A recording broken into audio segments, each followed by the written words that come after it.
बाजार किस तरफ से कैसे मूवमेंट दिखा रहा है, विदेश से क्या संकेत आ रहे हैं, डोमेस्टिक संकेत क्या हैं, सारी चीज़ों को एनालाइज करते हैं। सबसे पहले चलते हैं प्रसाद सर के पास में। प्रसाद कुशे सर हमारे साथ में जुड़ रहे हैं। पावर पैक पोर्टफोलियो विद प्रसाद कुशे एक स्पेशल सेगमेंट जिसमें हम समझने की कोशिश करते हैं कि पूंजी को कहाँ निवेशित करें, कहाँ पैसे लगा करके कुछ लंबे समय उसको रुक करके टाइम दे करके उस कंपनी को, उस स्टॉक को, और तब उसमें एक अच्छा मुनाफा कमाया जाए। ये एक अच्छा तरीका है, पॉजिटिव तरीका। बाजार बना इसी काम के लिए है कि ये कंपनी है, ये सारे बड़े ब्रांड्स हैं जो कि और बड़ा करने के लिए अपने आप को बाजार में आते हैं, लिस्टिंग करते हैं, पैसे जुटाते हैं, उस पूंजी को जुटा करके उस व्यापार को बड़ा बनाते हैं। अब व्यापार को बढ़ने के लिए, बनने के लिए समय लगता है और वो समय उनको देना चाहिए। तो उस समय को देने के फेवर में रहते हैं प्रसाद सर, और लेकिन उसके बाद उसका मुनाफा निकलना चाहिए जो कि व्यापार का मूल मंत्र है, और उस पे उसी तरीके से हम काम करते हैं। बहुत स्वागत है प्रसाद सर, गुड मॉर्निंग आज फिर शो में जुड़ने के लिए सर। जी Ali ji, thank you very much, nice to be back in touch with you and all of wonderful viewers. उम्मीद है पिछला हफ्ता सबके लिए अच्छा था, स्टॉक मार्केट के लिए भी, और सोशियो इकोनॉमिक आउटलुक भी अच्छा था। तो I think everyone should be doing well in good. ठीक है, हम उम्मीद करते हैं कि अच्छा पिछला हफ्ता अच्छा रहा हो, वीकेंड अच्छा रहे, और उसके बाद नया हफ्ता और एक नए जोश के साथ में शुरू हो। प्रसाद सर, सबसे पहले एक बार निफ्टी पे नजर डाल सकते हैं क्या? हाँ जी एलेक्स जी, अभी तक देखो हमने शायद ही कभी ऐसा कहा होगा कि एग्रेसिवली प्रॉफिट बुकिंग करें अपने शो में, तो लेकिन ये बार भी मैं अभी कह रहा हूँ, आपको डिटेल में बताऊंगा, लेकिन ये शो की मैं शुरुआत इसी से करूंगा कि अभी आप थोड़ा बहुत कॉशियस रहे ऑन द अपर साइड। और दूसरी बात, अपर साइड में 16,900 15,900 टू 16,038 का एक रेजिस्टेंस बनता है, उधर तक निफ्टी जाएगा मेरे हिसाब से। लेकिन ये 200-300 पॉइंट का अपसाइड बाकी है, तो उसके लिए आप उसको चेज मत कीजिए, ना तो कोई स्टॉक एग्रेसिवली बाइंग कीजिए। जो है वहां पे आपको थोड़ा बहुत कॉस्ट टू कॉस्ट या थोड़ा बहुत प्रॉफिट प्लस आपको मुनाफा प्रॉफिट बुकिंग करना चाहिए, क्योंकि वहां से थोड़ा बहुत करेक्शन आएगा। जो निफ्टी अभी आपको 15,684 दिख रहा है, उसका नीचे मान लो किसी भी वजह से आ जाता है तो 16,500 तक पॉसिबल है। और आज का मान लो क्लोज तक, यानी अभी जो 15,682 चल रहा है, ये आज के क्लोज तक मेरे हिसाब से ऊपर जाएगा, और ऊपर जाके ये करीब 15,728 के ऊपर या उसके आसपास जाके या उसके ऊपर बंद देगा, यानी अभी से 50 पॉइंट ऊपर बंद देगा। तो that will be the first sign कि मार्केट का आज एक इंटरमीडिएट बॉटम हो गया, और आज फ्राइडे है तो अगला हफ्ता शुड बी गुड। लेकिन गुड रहेगा, लेकिन आपको दिखेगा कि वॉल्यूम थोड़ा बहुत कम हो चुके हैं ऑन द अपसाइड। तो ये रफली 15,675 का लेवल से I am expecting the Nifty to go up to around 15,900 to 16,035। तो ये जो लेवल है 16,000 प्लस जाएगा। अब देखेंगे सब तरफ थोड़ा बहुत अच्छा खासा प्रॉफिट सेलिब्रेशन होगा, लेकिन आई वुड सजेस्ट कि यहाँ पे थोड़ा प्रॉफिट बुकिंग कीजिए, क्योंकि मान लो यहाँ से फॉल आ जाता है तो फॉल कितना होगा, तो पहला टारगेट रहेगा 15,000, दूसरा टारगेट रहेगा 14,150, और शायद 1 या 2 महीने का मार्केट ये फॉल आता है तो करेक्शन में चला जाएगा। तो करेक्शन में जाएगा तो एक दो बात होते हैं इसमें, जिन लोगों ने अभी लिया वो लोग फंस जाते हैं, तो आप बॉटम में नया नहीं ले सकते। दूसरा बात, आपको नुकसान भी होगा, जो अभी लेते उसमें भी नुकसान हो सकता है। तो I am suggesting a strategy कि आप अगले हफ्ते में थोड़ा थोड़ा प्रॉफिट बुकिंग कीजिए, कॉस्ट टू कॉस्ट एग्जीक्यूट होता है तो ले लीजिए, थोड़ा बहुत कैश का पोजीशन बिल्डअप करें, ताकि मान लो निफ्टी नीचे आता है, जो मेरा एक्सपेक्टेशन है 15,000 या 14,150, तो अपने को वापस बाइंग के लिए अपने पास कैपिटल होना चाहिए। And most important, we should not be injured in this fall, in the sense अपने को नुकसान नहीं होना चाहिए कि भाई आपने 16,000 में लिया, कल जाके 15,000 हो गया। तो इसके वजह से थोड़ा बहुत प्रॉफिट बुकिंग कीजिए, आधा से 50% profit booking is definitely recommended at this time. ठीक है, और अगर प्रसाद सर कह रहे हैं तो इसका मतलब बात में कुछ मतलब कुछ ज्यादा वो देख रहे हैं, जो बहुत सारी चीजें हम नहीं देख रहे हैं, तो हम उसको दायरे में ही समझ रहे हैं, लेकिन प्रसाद सर उसके अंदर में हमें सचेत कर रहे हैं। सर प्रसाद सर, आपने जो अभी ये जो लंबा एनालिसिस दिया, इसको अगर मैं समराइज करने की कोशिश करूं 2 लाइन में, तो क्या मैं ये मान सकता हूं कि आप कह रहे हैं कि ये जो गिरावट है, जो जिसको हम कहते हैं कि गिरावट में खरीदना चाहिए, ओवरऑल बाजार वैसा है, लेकिन अभी जो गिरावट आई है, आप ये कह रहे हैं कि ये छोटी गिरावट है और हो सकता है ये और बढ़े, तो इसीलिए इस गिरावट में इन लेवल्स पे अभी नई एंट्री लेनी चाहिए, या तो थोड़ा वापस पलट जाए और फिर ऊपर चलना शुरू हो जाए, इस गिरावट को कवर कर ले तो एंट्री करना चाहिए, और नहीं तो और अगर बड़ी गिरावट आती है तो उसका वेट करें और तब एंट्री करें, यानी इन लेवल्स पे एंट्री ना करें, या तो ऊपर के लेवल्स पे करें या फिर नीचे और नीचे जाता है तब एंट्री करें। क्या मैं ठीक कह रहा हूँ सर? जी, मोटा मोटी एलेक्सी ऐसा लग रहा है मुझे कि एक सब्सटेंशियल स्ट्रॉन्ग फॉल वो भी, not substantial, it may not B substantial, 1000 point का फॉल भी आ सकता है, लेकिन वो स्ट्रॉन्ग रहेगा, यानी 2-3 दिन में निफ्टी में 500 पॉइंट का फॉल आ जाएगा। तो इससे पहले मैं थोड़ा कॉशियस कर रहा हूँ, अभी नहीं है, थोड़ा टाइम लगेगा मेरे हिसाब से, but profit booking I am definitely suggesting. और इसके वजह से आप थोड़ा कैश में रहिए, आपको नीचे एंट्री करने का मौका मिलेगा। नीचे एंट्री करने का लेवल 15,000 14,150 रहेगा। एलेक्सी, ये पूरा जो एनालिसिस का ये मैं सम अप कर रहा हूँ, समरी बताया, इसकी वजह एक ही है कि 14 अप्रैल के आसपास निफ्टी का बॉटम हो गया था 14,150 की, और वहां से निफ्टी अभी 15,900 16,000 तक आया।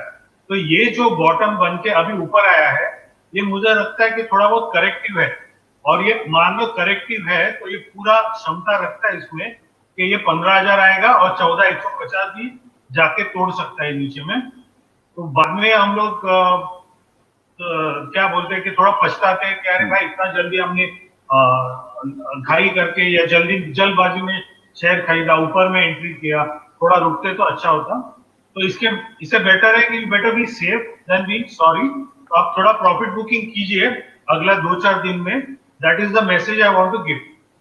जी ठीक है, तो अगर मैं जैसे देख रहा हूँ जिस चीज को आप कह रहे हैं कि यहाँ ये 14,200 से तकरीबन 1800 पॉइंट की बढ़त थी, उस 1800 पॉइंट की बढ़त में केवल 300-400 पॉइंट या की गिरावट, कोई बड़ी गिरावट नहीं है या कंप्लीट करेक्शन नहीं है, इसके बाद अभी स्कोप बहुत बाकी है।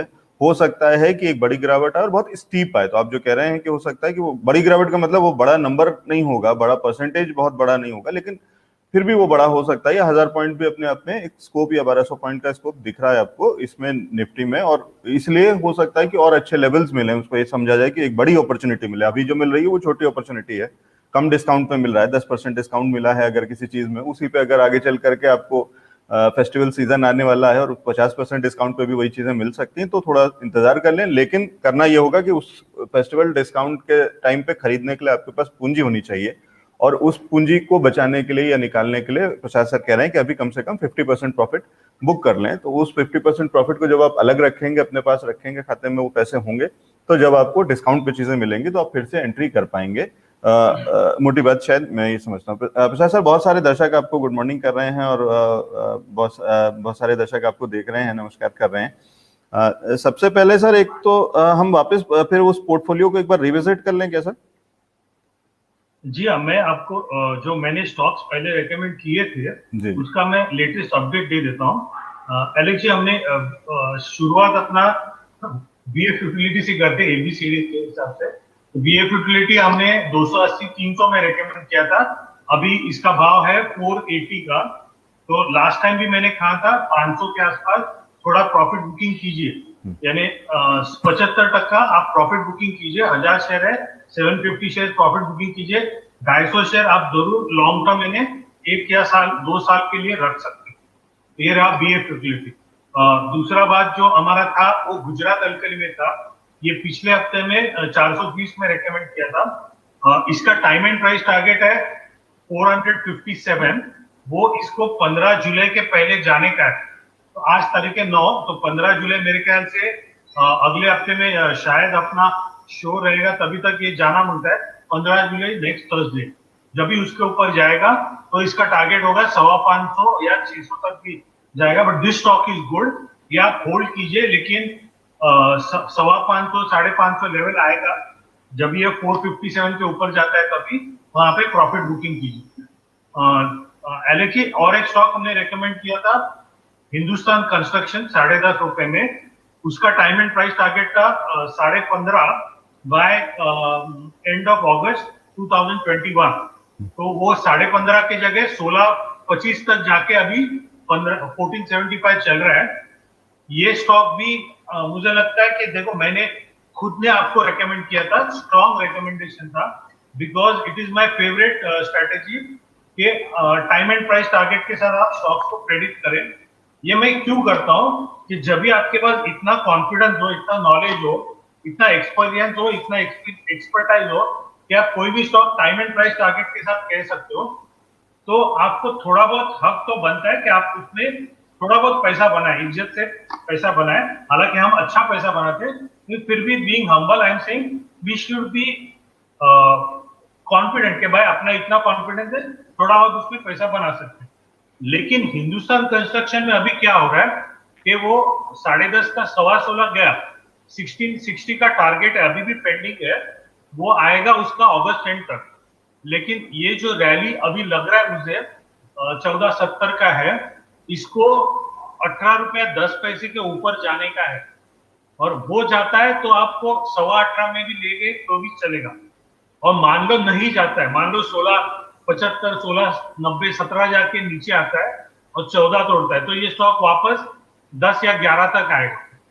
तो अपना स्टॉक, अपना स्ट्रेटेजी ये बनता है इधर 16, हम लोग ने हमारे क्लाइंट के लिए तो 7.5-9 में लिया है, मैंने रेकमेंड किया था 10.5 में, लेकिन आपको प्रॉफिट बुकिंग करने का है 16, 16.5 के आसपास आएगा। जरूर 75% शेयर प्रॉफिट बुकिंग कीजिए। तो मान लो ये रैली के बाद भी वो 18.25 के ऊपर निकल जाता है, then you can again reenter, because आप प्रॉफिट बुकिंग करके ऊपर में ले रहे, कोई इश्यू नहीं है। 18 रुपए 20 पैसे के ऊपर अगर जाता है तो एंट्री करना, मान लो नहीं जाता है then you wait, you get it down at around 10.5, 11 या 12 तक आएगा, विच विल रिव्यू। और एक स्टॉक हमने रेकमेंड किया था एलएनसी इंद्रप्रस्थ मेडिकल, ये कुछ 87-88 में रेकमेंड किया था, अभी 84-85 चल रहा है। ये मुझे लगता है थोड़ा स्टॉक साइडवेज गया है, अगले हफ्ते में ये 90, 91, 95 आएगा। यहाँ पे आपको थोड़ा बहुत एग्जिट लेने का है, कॉस्ट टू कॉस्ट। और एक रेकमेंड किया था हमने इंगरसोल रैंड, ये तो लॉन्ग टर्म के लिए है, 750 में रेकमेंड किया था। प्रसाद सर, मेरा एक सवाल है इंद्रप्रस्थ मेडिकल में, क्या मैं यहाँ पे और एक्यूमुलेट नहीं करूं?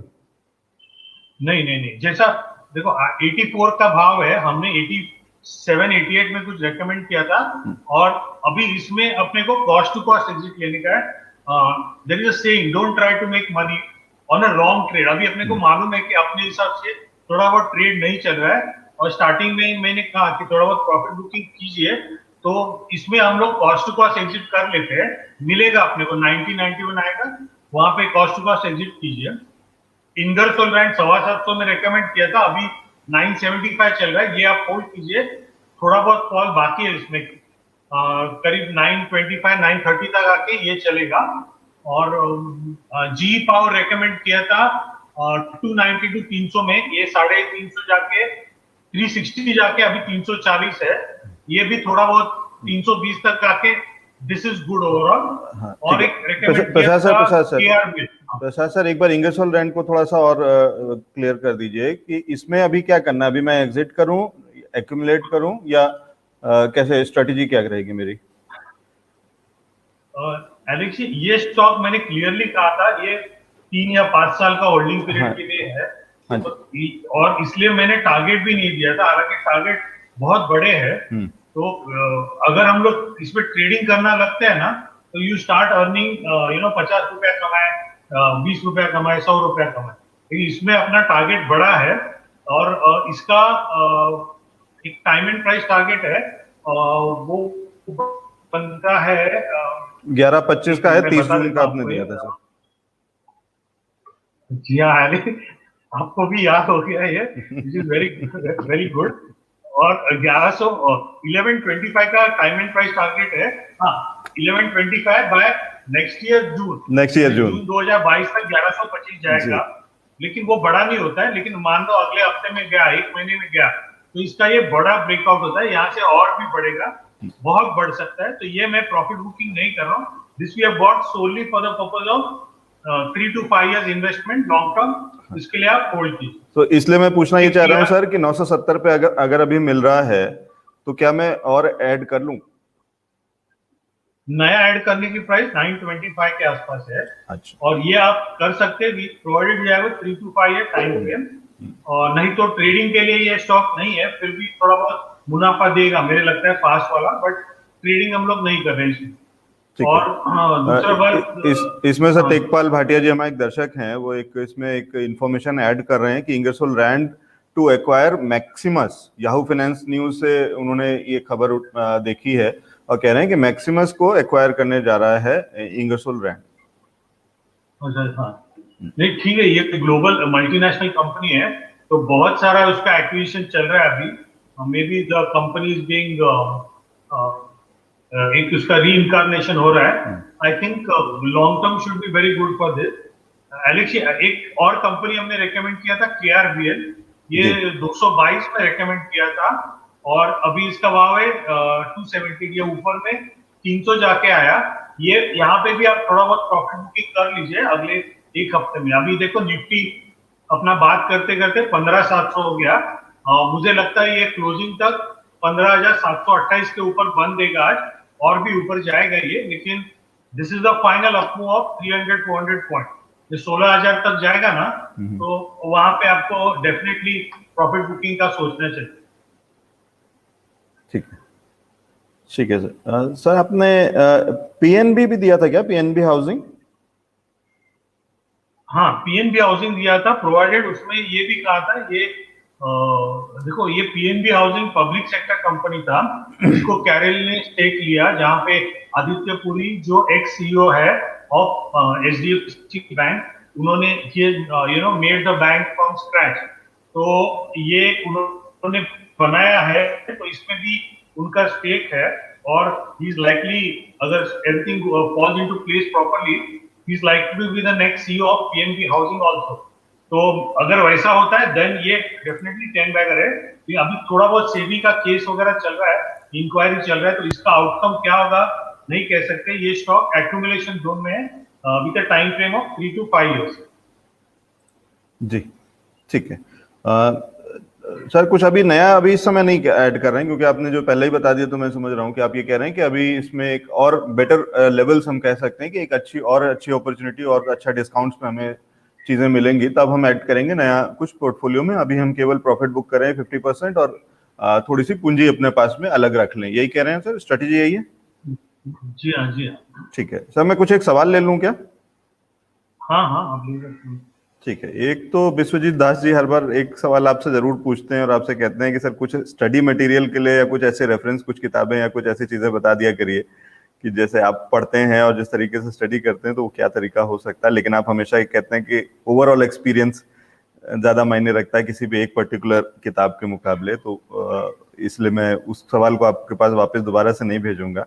विश्वजीत दास जी एक चीज और कह रहे हैं, क्या कुछ बल्क डील हो रही है सर रेन इंडस्ट्रीज में शायद, और रेन इंडस्ट्रीज में कह रहे हैं कि कुछ बड़ा मोमेंटम और बहुत सारी चीजें उनको दिख रही हैं, आपको दिख रही हैं क्या सर? नहीं एलेक्स जी, उनका सवाल तो बहुत अच्छा था, लेकिन जो आपने स्किप किया वो मैं आंसर कर रहा हूँ। First part I answer, green industries में क्या हो रहा है मुझे पता नहीं, हालांकि बल्क डील हो रहा है कि नहीं मालूम, लेकिन उन्होंने जो सवाल किया which are the good books, तो उसमें मैं एक बहुत 2-3 मेरे जो फेवरेट बुक्स है वो है market wizards by Jack Schwager. This has got 2 parts, market wizards 1, market wizards 2। तो ये दोनों बुक्स अराउंड 400 पेजेस के हैं। They share the experience of world's big all time great investors and traders. तो वो एक मस्ट रीड होता है फॉर सभी लोगों के लिए। और दूसरा है Art of war by Sun त्जू।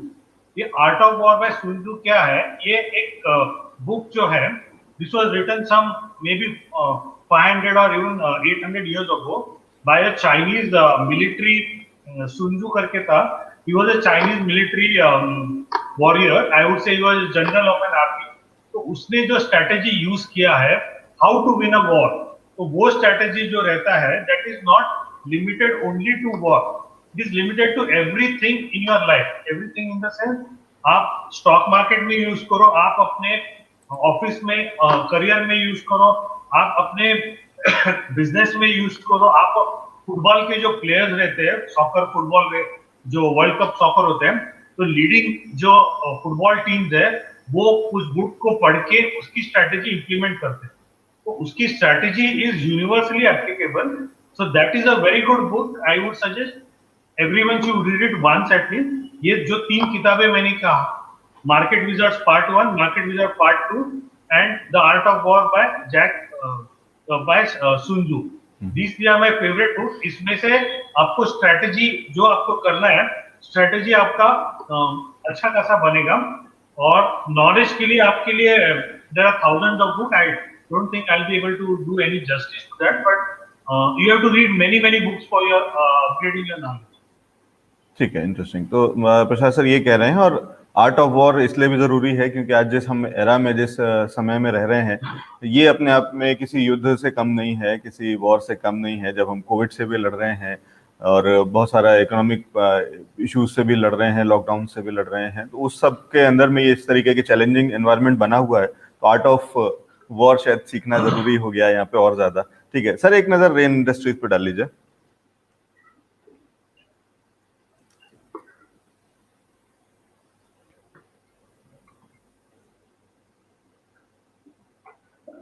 Overall ये स्टॉक दिस इज गुड। इसका जो मुझे लगता है ये it is heading for a target of around 261।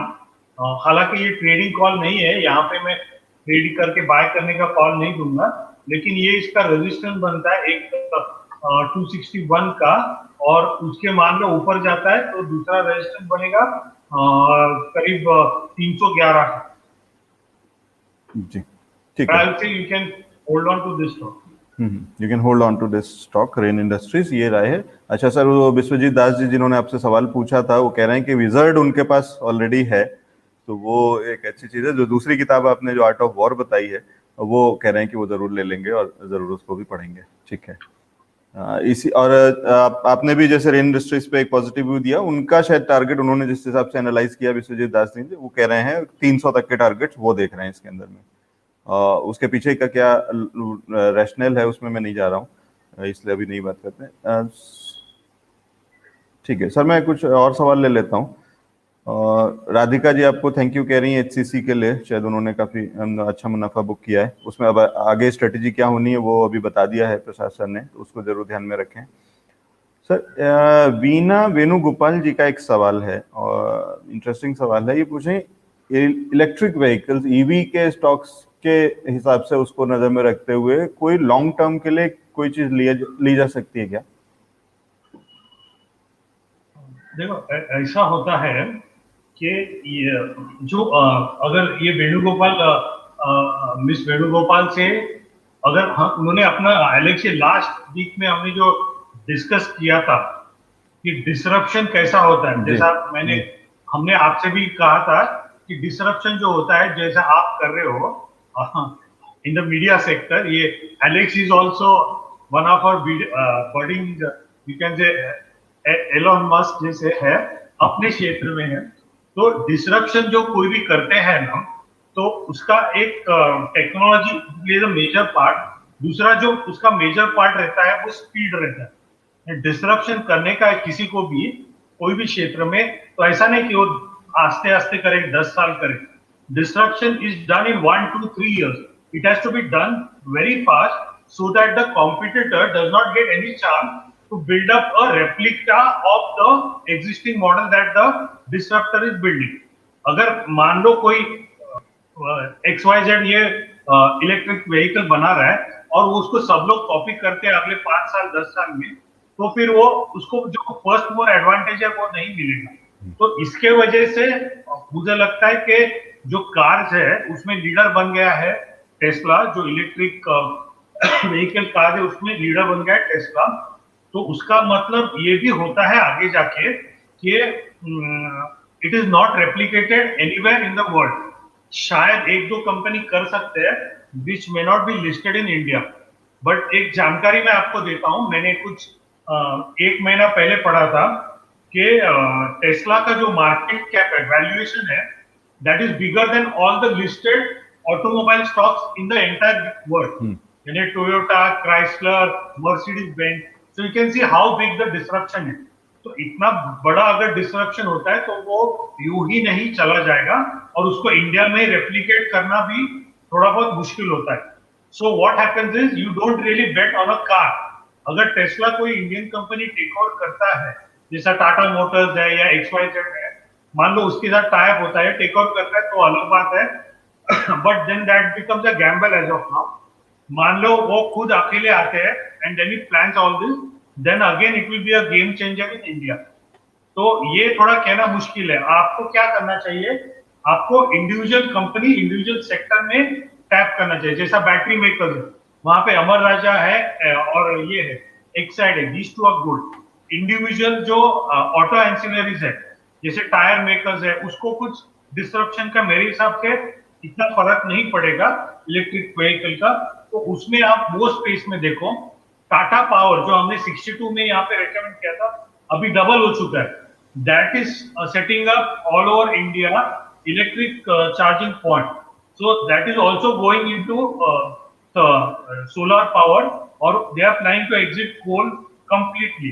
तो ये न्यू जनरेशन बिजनेस हो जाता है, तो इसका वैल्यूएशन भी बढ़ेगा. So that is a good replacement for electric vehicles as such, not a direct play but indirect.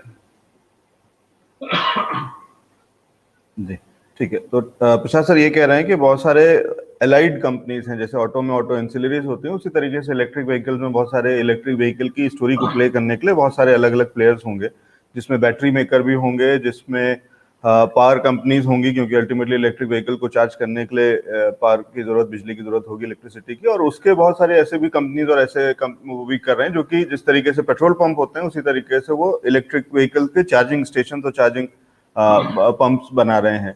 तो ये वो कंपनीज हैं जिसके अंदर में हमें, जिनको नजर में रखना चाहिए, और इसका जो फायदा मिल सकता है इलेक्ट्रिक व्हीकल्स की स्टोरी का, वो उनको मिल सकता है.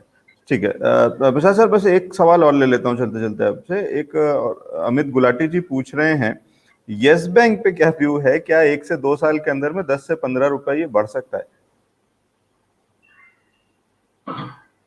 बढ़ तो सकता है, लेकिन इसको आपको होल्ड करना पड़ेगा.